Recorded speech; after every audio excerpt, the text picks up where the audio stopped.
അര കിലോ തിരണ്ടിക്കറിയുടെ റെസിപ്പിയാണ്. അതും ഒരു 1.5 സ്പൂൺ മുളക് പൊടി. ആദ്യം കഴുകുമ്പോൾ എന്തൊക്കെയാ ചെയ്യണ്ടേ? വിനാഗിരി, മഞ്ഞൾപ്പൊടി ഒക്കെ ഇട്ട് കഴുകണം. എന്നാലേ അതിന് മണം പോവും. ഓക്കെ. ദെൻ മുളക് ഇട്ട് നമ്മൾ 1.5 സ്പൂൺ മുളക് പൊടി, കുറച്ച് മഞ്ഞൾപ്പൊടി, പിന്നെ 1/2 സ്പൂൺ ഉപ്പ്. അപ്പോൾ നമ്മൾ ഉപ്പിന് വേണ്ടിയിട്ട് ആള് പോയിട്ടാള് എടുത്തിട്ട് വരട്ടെ. ഉപ്പ് മാഗ്നേറ്റ് ചെയ്യുകയാണ്. മാഗ്നേറ്റ് അല്ല, ആദ്യം അതെ മാഗ്നേറ്റ് അല്ല, പുരട്ട് എന്നിട്ട് മാഗ്നേറ്റ് ചെയ്ത് വെക്കുക. ഓക്കെ. ഏകദേശം ഒന്നും പറയാം. ഒരു 1/4 മണിക്കൂർ നമ്മൾ എന്ത് ചെയ്യാം, വെറുതെ വെക്കാം. അപ്പോഴത്തേക്ക് നമുക്ക് തേങ്ങ അരക്കാം. അപ്പോൾ തേങ്ങ അരക്കാനായിട്ട് നമ്മൾ കുറച്ച് തേങ്ങ എടുത്ത് വെച്ചിട്ടുണ്ട്. പിന്നെ എന്തൊക്കെ വേണം അരക്കാനായിട്ട്? 1/4 സ്പൂൺ മുളക് പൊടി. ഓക്കെ. ഒരു മഞ്ഞൾപ്പൊടി. ഓക്കെ. ഒരു നുള്ളി ജീരകം. ഓക്കെ. തേങ്ങ ഇട്ടിട്ടുണ്ട്, നമ്മൾ ഒഴിച്ചു. ഇനി ഇത്രയാ? ഇത്തിരി മുളക് പൊടി. ഓക്കെ. ഇത്തിരി മഞ്ഞൾപ്പൊടിയായി.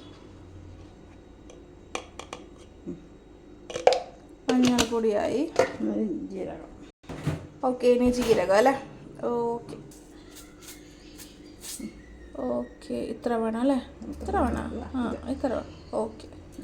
ഇനി കുറച്ച് വെള്ളം ഒഴിച്ചിട്ട് അടിക്കുക അല്ലേ? അരക്കുക. ഓക്കെ. അപ്പം ഇത് അരച്ചിട്ട് നമുക്ക് നോക്കാം ഗൈസ്. അപ്പോൾ നമുക്കിത് മുറിച്ച് വെക്കണം. തക്കാളി, അതേപോലെ മുളക്, ഇഞ്ചി നമുക്ക് മുറിച്ച് വെച്ചിട്ട് കാണാം. Okay guys. അപ്പം നമ്മൾ തക്കാളിയും മുളകും ഇങ്ങനെ മുറിച്ചിട്ടുകൊണ്ടിരിക്കുകയാണ് എൻ്റെ അമ്മ. ഒരു ചെറുനാരങ്ങ വലിപ്പത്തിൽ പുളിയെടുക്കുക. അത് കഷ്ണത്തിലേക്ക് ഒഴിക്കുക.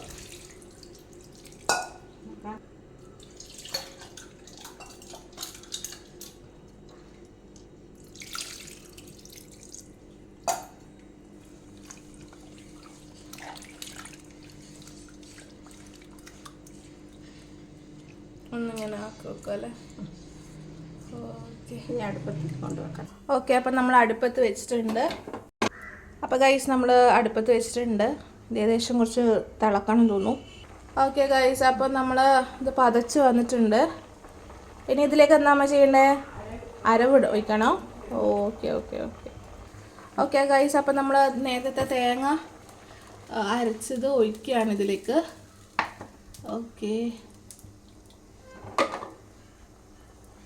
സ്പൂൺ വേണ്ടേ? ഓക്കെ. ബാക്കിയുള്ള വന്ന കൂട്ടും കുറച്ച് വെള്ളം ഒഴിച്ചിട്ട് നമ്മളിതിലേക്ക് ഒഴിക്കുകയാണ്. ഓക്കെ. അപ്പോൾ ഇനി എന്താ ചെയ്യണ്ടേ? കറിവേപ്പില ഇടണം അല്ലേ? ഓക്കെ.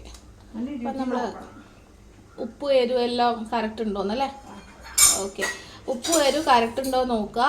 ഇല്ലെങ്കിൽ നിങ്ങൾ ആഡ് ചെയ്യുക കേട്ടോ. ചെക്ക് ചെയ്ത് നോക്കുമ്പം ഇല്ലെങ്കിൽ നിങ്ങൾ ആഡ് ചെയ്യുക. നടക്കിയിട്ട് ഒന്ന് നിങ്ങൾ ഉപ്പ് വരുമല്ലോ ഒന്ന് നോക്കുക നിങ്ങൾ കറിയുടെ.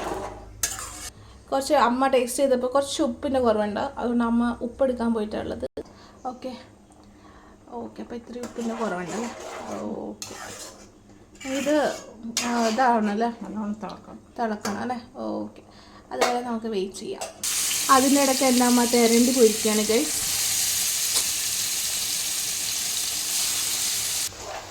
ഓൾമോസ്റ്റ് ഇത് ഏകദേശം നമ്മളിത് തിളച്ച് വന്നിട്ടുണ്ട്. വെച്ചതും കിട്ടുന്നില്ല. ഓക്കെ. അപ്പം നമ്മൾ നെക്സ്റ്റ് എന്തെയ്യുന്നു, ഉള്ളി വറുത്തിടുകയാണ്. അതിന് വേണ്ടിയിട്ട് ഒരു 1/2 ഉള്ളി എടുത്ത് വെക്കുക നിങ്ങൾ. ഓക്കെ. അപ്പം നമുക്ക് ഉള്ളി വറുത്തിടാനായിട്ട് നമ്മൾ ഇത് കറി എടുത്ത് വാങ്ങി വെക്കുകയാണ്. Okay guys. അപ്പം നമുക്ക് ഉള്ളി വറുക്കാനായിട്ട് നമ്മൾ ഉള്ളി മുറിച്ചിട്ട് അടുപ്പിൽ വെച്ചിട്ടുള്ള വെളിച്ചെണ്ണ ഒഴിക്കുന്നത് കേട്ടോ വറുക്കാനായിട്ട്. എന്നിട്ട് അതിൻ്റെ ലാസ്റ്റ് അതിലേക്ക് ഇടുക അല്ലേ?